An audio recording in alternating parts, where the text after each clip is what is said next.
Representative Gonzalez.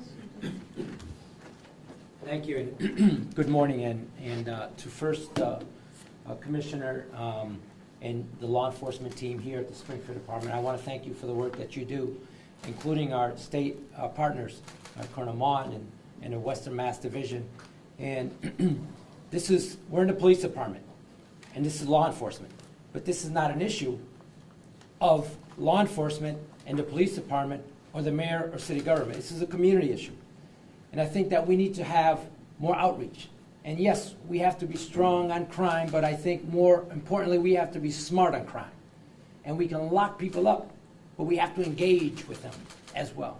We have to look at the ills that is leading to some of the crimes. And we're not going to change that overnight, but we're going to make some significant ingrounds if our community partners, and that means parents. Education starts at home. And as a parent, I understand it. And my kids have grown up in the north end of Springfield, and I'm proud of it. And parents have to be involved. We know when things are going wrong in our homes. We know when our cousins and our friends and our families and our neighbors, something is going wrong. And if you're selling drugs in my community, you are an enemy of my community. And if you are doing the wrong things in our community, you are an enemy of this city of Springfield. And that goes without saying. We can share in the blame, but we must be part of the answer for the solution. I encouraged the mayor yesterday in the meeting about having safe zones. There's a lot of people that are scared about talking about crime or knowing who to call and when to call. And we need to have those supportive services for our families and our good citizens. And let it not be known that, yes, there was an uptick in incidents in the city of Springfield recently, but that's in America.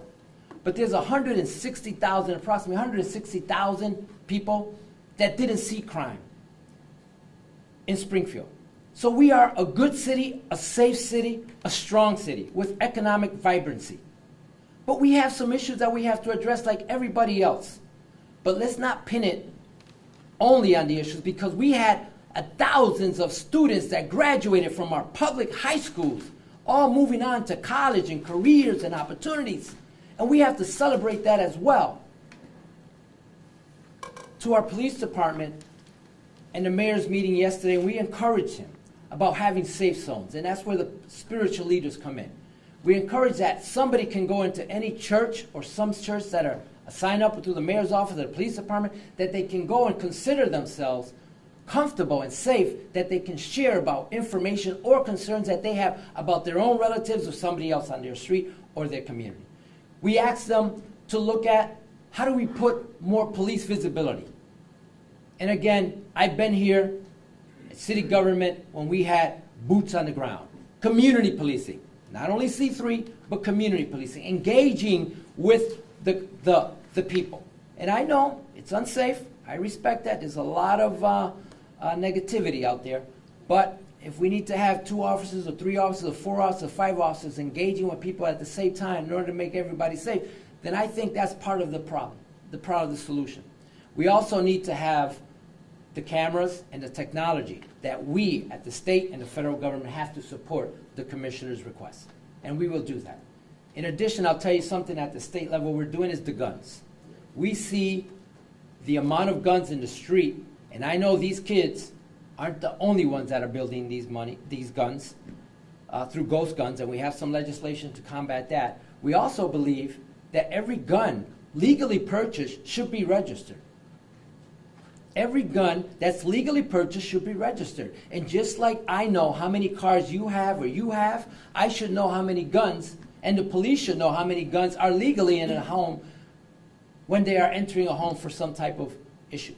And the reason for that is because I purchase a gun, and if I don't register it, that gun gets lost or stolen. How many guns can I buy? And how many guns can get stolen or be released onto the street in many different ways? Because let me tell you, we don't have a gang problem. We have a group problem of bad actors that are fighting for territory and making money in the wrong way. But again, it's a community approach. It's not a mayor problem.